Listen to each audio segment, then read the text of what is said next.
Olá, sejam muito bem-vindos ao canal. Boa tarde, pessoal do podcast. E hoje a gente vai conversar sobre como fazer uma provocação de uma memória positiva no seu marido ou na sua esposa quando você está recomeçando o seu casamento. Você está na sua segunda chance.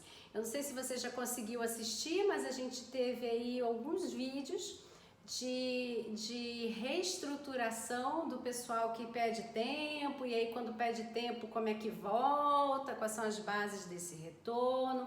Então hoje eu trouxe para vocês aqui a base do retorno sobre uma comunicação, tanto não verbal quanto verbal, para você provocar uma memória afetiva, emocional, positiva no seu parceiro ou na sua parceira. O pessoal do podcast, eu imagino que por preferir ouvir o podcast, tenha mais facilidade de fazer uma estruturação mental do que visual, né? Então, você fica sabendo, a gente está com o flip chart aqui, mas você vai conseguir fazer essa estruturação mental, tá bom?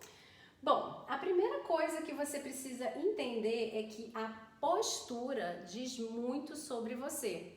Então, se você está dentro de um casamento onde a sua postura está sempre fechada, você está sempre andando meio de cabisbaixo, né? Com aquela carinha de cachorro de coitado, né? Essa postura, ela não é nada atraente, não nem no sentido de sedução e tal, mas ela não é nada atraente no sentido de dar confiança para o seu parceiro ou a sua parceira de que você realmente gostaria de estar ali, que você realmente se sente seguro, segura de estar ali naquela relação com aquela pessoa. Porque às vezes você é a pessoa que traz mais segurança para o outro e às vezes você é a pessoa que realmente até precisa de mais segurança, né? Você gosta de estar se sentindo mais seguro com relação ao outro, e aqui não tem julgamento nenhum sobre essa questão, tá? É só uma observação que existem pessoas que precisam se sentir seguras e existem pessoas que preferem dar segurança, ok?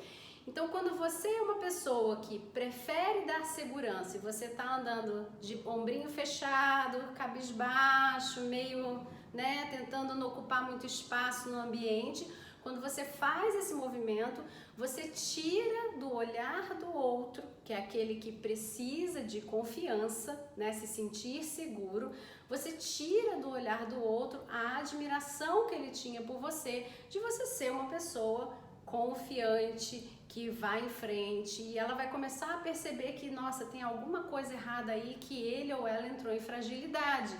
Então, logo, se ele ou ela era a pessoa que me trazia confiança, eu estou desprotegido. Então, essa pessoa vai começar a ficar como num afogamento, sabe? Ela começa a se debater, então ela começa a trazer problemas para dentro do relacionamento. Então, se você é a pessoa que dá confiança, preste atenção no que está acontecendo com você, para você estar querendo ocupar pouco espaço, e aí você fecha aquele ombrinho e você tá mais recolhida.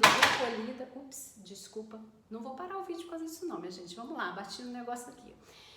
Mais recolhido, mais recolhida, e aí fechou o ombrinho e tá ocupando pouco espaço. A verdade é essa, quem tá se sentindo sem confiança, né, ela quer ocupar pouco espaço, ela se fecha, ela tá meio de ombrinho fechado, tá? Se você é a pessoa, então, que precisa ter confiança no outro, você também não pode entrar de ombrinho fechado, se mostrando mais frágil ainda do que você já era, porque se você se mostrar dessa forma, num relacionamento que está recomeçando, né, você está trazendo um peso para dentro desse relacionamento. E afinal de contas, você tá ou não tá dentro dessa relação, né? Porque a interpretação nesse primeiro momento não é que você é uma pessoa frágil que precisa de amparo, como essa outra pessoa que sempre te trouxe essa confiança sempre fez por você ou sempre esteve à sua frente. Nesse momento, essa pessoa está interpretando outra coisa. Ela está interpretando que tá faltando alguma coisa ali para que você se ascenda, que você cresça, que você entre de fato nessa relação. Ela está pensando nesse momento na relação de vocês, que você está com medo de botar os dois pés dentro da relação e você está com o pé atrás, percebe? Então não é bom que você nesse primeiro momento você se mostre acuado e com o pezinho para trás e não sabendo exatamente o que você quer, porque afinal de contas, na hora em que você recebeu o convite para essa segunda oportunidade, você aceitou. Então você sabe as regras do jogo, tá bom? Então, postura de confiança, abertura de ombro, queixo não tão elevado, queixo não tão para baixo, coluna mais ereta, né, que a gente chama da espinha ereta. E eu tô dentro desse relacionamento. Eu tenho, sim, meus problemas de confiança, às vezes eu preciso mais do outro, ou não, ok, não tem problema nenhum. Só não joga isso em cima do outro nesse momento. E o outro, que sempre foi o alicerce da confiança, se nesse momento não está se sentindo tão adequado assim, tenta não demonstrar muito e começa primeiro a fazer uma autoobservação do que é que está faltando para você se sentir novamente confiante como antes, tá? Ponto 2 é a comunicação de alto impacto. O que é uma comunicação de alto impacto? Na verdade, uma comunicação de alto impacto, ela passa por uma série de tópicos, tá? Mas a gente tem algumas aqui que são as mais importantes, como a linguagem corporal, a face, o contato visual, o gesto de face e o tom de voz moderado. E o que a gente quer dizer com isso? Quando você tem a postura confiante, você consegue fazer uma comunicação de alto impacto. Ou seja, você tem uma linguagem corporal, né, que traz para o outro confiança, amabilidade, que você é uma pessoa divertida, que você é uma pessoa positiva, que você é uma pessoa carinhosa, que você é uma pessoa que quer bem.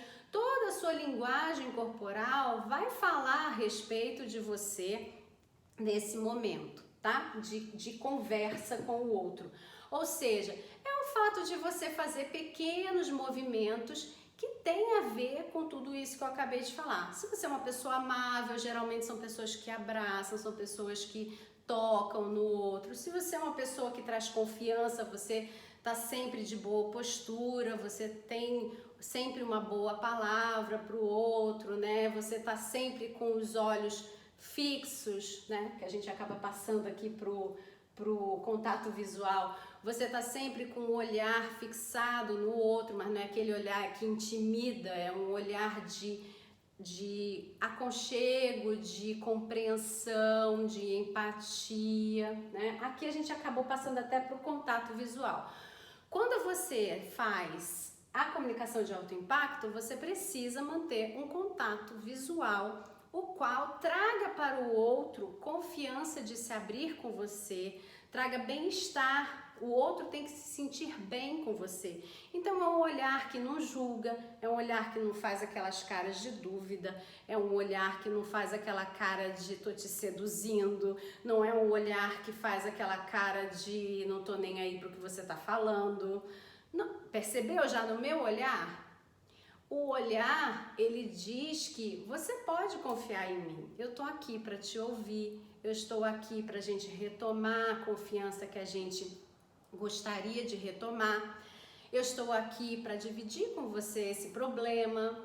Então, quando você faz esse olhar de compreensão, você consegue trazer, provocar uma memória emocional positiva. Porque não tem olhar melhor para o outro ser humano do que o olhar da compreensão e da empatia.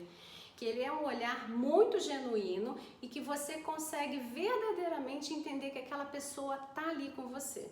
Então, é treinar esse olhar desde que de fato seja genuíno, seja verdadeiro dentro de você, que você de fato está compreendendo e você está tentando ser empático ou empática com aquela pessoa, tá bom? Face. A face, ela acaba estando, né, um pouco ligada com o contato visual, porque a face, na verdade, ela vai expressar as emoções como alegria, nojo, raiva, né? Ela vai expressar uma série de emoções que nós temos, né, que podemos vivenciar, na verdade, e que, por incrível que pareça, dentro das emoções mais importantes, quando a gente faz o bloquinho das emoções mais importantes, que são alegria, surpresa, raiva, nojo e tristeza, né? São as mais importantes que nós temos. Você pode verificar que só temos uma positiva, que é a alegria, e nós temos uma neutra, que é a surpresa. A surpresa ela pode ser positiva, como ela pode ser negativa. E a gente tem 3 negativas. Então, a nossa face acaba que no dia a dia, se a gente não tomar conta, a gente vai expressar mais das emoções, das sensações negativas. Então, preocupe-se o tempo inteiro, né? Até isso virar normal na sua vida, em olhar para o lado positivo das coisas, embora seja uma adversidade, porque a sua face vai trazer para você a alegria, vai trazer para você o entendimento de que algo bom aconteceu e você com isso gera outra emoção para você, outro entendimento daquela situação que pode virar um aprendizado, por exemplo, em vez de virar um fracasso, vira um aprendizado. E quando você gera essa emoção, você verdadeiramente sente e você exprime ela pelo seu rosto. E isso traz para as pessoas uma memória emocional positiva. Lá naquele problema que vocês estavam vivendo, em vez de você estar com aquela cara de raiva, você estava com uma cara de tá bom, né? Enfim, aconteceu, olha o leve sorriso, eu não tô feliz, mas eu entendo que aconteceu, o que eu posso aprender dessa história e vamos lá, né? Vamos lá. E olha, quando eu faço vamos lá, eu trouxe uma outra emoção que trouxe para minha face um sorriso, que quem está comigo fala, vamos, você me trouxe confiança, vamos. E aí você começa um outro movimento que faz um movimento de ação para sua vida, né? Porque sentar e chorar não resolve nada. Então, agir é o que resolve, você se coloca em ação e você vai colher o resultado que é possível dentro dessa adversidade, que é o problema aí que você deve estar vivendo. Em vez de você sentar e chorar, você já conseguiu produzir algum mínimo resultado, o que já é muito positivo diante do problema que você tinha na mão. Percebe? Bora? Depois a gente tem, então, né, os gestos faciais. O que são esses gestos faciais? Por exemplo, aqui está um calor enlouquecedor. Então, quando eu mexo no meu rosto, né, que eu tô passando a mão no rosto, eu tô dizendo para você, olha, tô com calor, tô morrendo de calor, né? Porque onde é que você passa a mão no rosto quando você tá morrendo de calor? Perto aqui das olheiras, né? Você passa assim perto do nariz, né? Aqui no queixo. Isso quer dizer que eu estou sentindo calor. E quando você está querendo provocar no outro uma sensação, uma memória emocional positiva pela sua movimentação na face, do mexer na face, é a pessoa que mexe um pouquinho no cabelo, é aquela pessoa que agora eu tô com calor mesmo, tá, gente, aí do YouTube.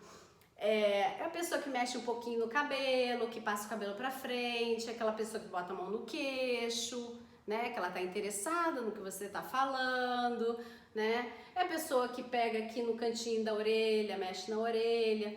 Essas mexidinhas de rosto de forma positiva, elas fazem com que o outro tenha um contato visual com você mais focado, né? Porque ele fica na dúvida assim, tá tentando falar o que com esse bando de movimento para mim, né?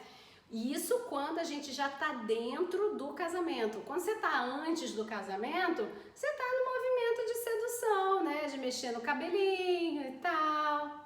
né? Os meninos, os homens botam muito a mão no queixo, né? Trava aqui o braço e bota a mão no queixo.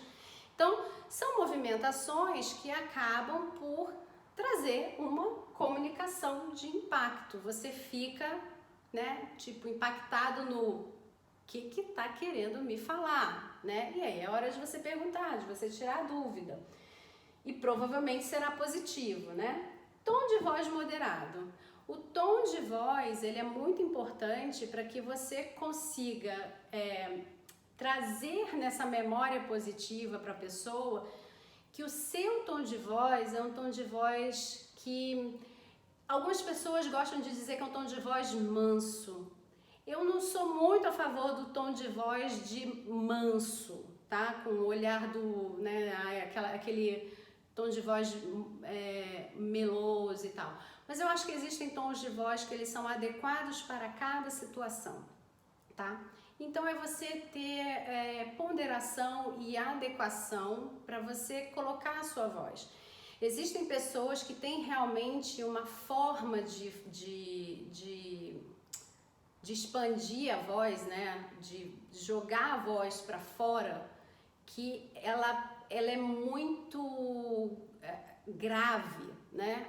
A voz da pessoa é naturalmente grave. Então, muitas das pessoas acham que, tipo, é uma forma ríspida de falar. É a voz da pessoa. Então, você saber adequar um pouco as palavras quando você tem essa... Vamos botar assim, quando você tem esse tipo de voz que você já conhece, que as pessoas dizem, nossa, sua voz me assusta às vezes, ou a sua voz é muito grave, né? Parece que você vai dar um grito com todo mundo vai obedecer. Se você já sabe que você tem essa desvantagem, né? Que não é uma desvantagem, mas enfim, para se comunicar às vezes vira uma desvantagem, presta atenção na colocação das palavras. Ou você realmente avisa, fala assim, olha, peraí, deixa eu te falar uma coisa aqui. E a pessoa já vai ter atenção para você e você não vai começar falando como se você fosse voar na pessoa, né? Ela já vai estar preparada que você vai falar alguma coisa para ela. E aí você põe o seu, né, a sua colocação e provavelmente ela não vai se assustar com o seu tom de voz. Mas o tom de voz moderado é isso mesmo, é moderação. É você conhecer o seu tom de voz, você saber se você mais acalenta ou mais assusta quando você fala meio, né, de supetão e perceber que isso pode ser uma vantagem ou uma desvantagem naquele momento para você e criar a melhor estratégia para moderar essa voz, modular, né, a voz, para você ter uma comunicação de alto impacto. A outra coisa é quando você está no casamento, então, que você está voltando, é você entender essa dinâmica presença e ausência. Você precisa compreender que cálculo é esse dentro do seu relacionamento, para que você não se torne aquela pessoa melosa ou aquela pessoa que parece ser insegura, aquela pessoa que está controlando, né? Virou uma controladora do outro, e você ter a noção de que é necessário que a sua ausência aconteça. Que ausência é essa? Não é uma ausência de castigo, não é uma ausência propositada para que o outro sinta a sua ausência. É uma ausência do outro porque você está presente para e com você.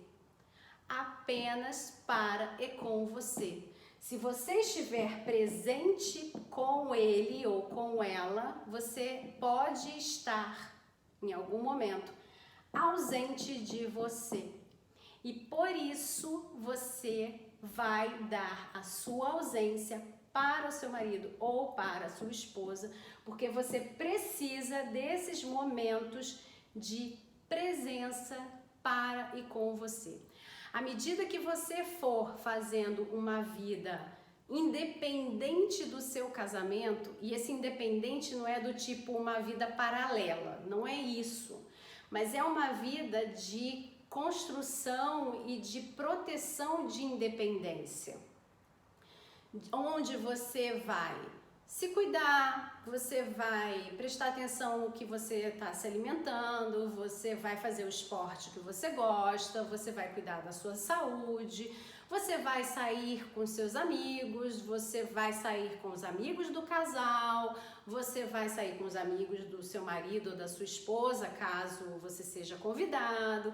Você vai estar com a sua família, você vai estar com pessoas que você gosta, você vai se desenvolver intelectualmente, para isso você precisa estar com você, né? Desenvolvimento intelectual em grupo não funciona, né? Em grupo, que eu quero dizer você está estudando, sei lá, alguma coisa, um mestrado para você subir na sua carreira. Você não está fazendo mestrado com seu marido ou com a sua esposa. Quem está fazendo é você. E aí você vai ficar estudando as coisas do mestrado no meio daquela bagunça da família? Não, você vai se recolher. Ausência. Se recolha numa biblioteca, se recolha num lugar que seja mais calmo, né? De preferência, às vezes, né? Agora a gente está num problema, né, em 2020 com esse problema de saúde, mas de preferência, quando você tiver oportunidade, se recolha fora da sua casa, para que você possa estudar com tranquilidade e dar a sua ausência para o seu marido ou a sua esposa. Quando o outro percebe que você pode viver sem ele ou sem ela, o respeito acaba vindo num balão, numa tacada, assim, cai em cima de você o respeito. Porque a outra pessoa sabe que ela não é a prioridade da sua vida. Quando você coloca que a prioridade da sua vida é você e que em segundo plano está assim o outro, em terceiro plano talvez a família, enfim, mas é um bloco de prioridades onde esse bloco de prioridades só vai funcionar se você for a primeira pessoa da sua lista de prioridades. Enquanto você não for essa primeira pessoa da sua lista de prioridades, você vai estar sempre se esvaziando em prol de dar para o outro alguma coisa e você não vai estar recebendo de lugar nenhum, porque você precisa se autonutrir, você precisa fazer as coisas que você gosta. E se você ficar esperando que os outros façam para você aquilo que você gosta, lamento informar que você vai se esvaziar com muita rapidez e você em breve vai voltar para o ciclo do casamento anterior à segunda chance. Por isso, dessa vez, coloque-se em primeiríssimo lugar na sua lista de prioridades e saiba negociar, como a gente já falou no outro vídeo, esse retorno numa conversa à mesa, onde vocês vão construir as novas bases. E depois você vai atuar dentro da provocação da memória emocional positiva com o seu marido ou com a sua esposa, para que daí por diante vocês consigam construir momentos mais adequados e mais fortes, né? Errei toda a frase, né, gente? Mais adequados e fortes para o relacionamento de vocês.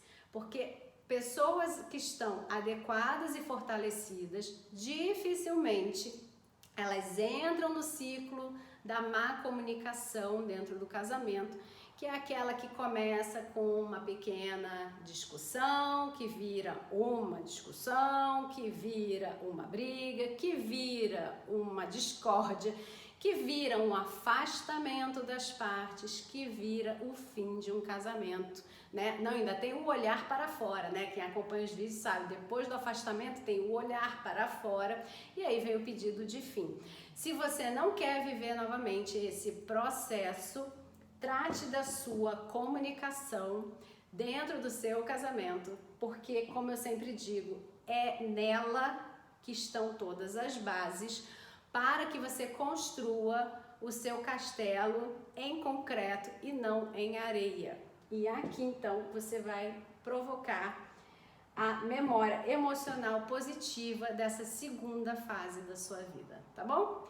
Bom, eu espero que esse vídeo tenha ajudado você a ter um novo olhar sobre essa segunda fase da sua vida e que, de fato, traga resultados aí para o relacionamento de vocês, tá bom? Muita sorte para vocês, que a comunicação de vocês seja realmente uma comunicação que funciona e que fortaleça essa união cada dia mais. Um grande abraço, tchau, tchau.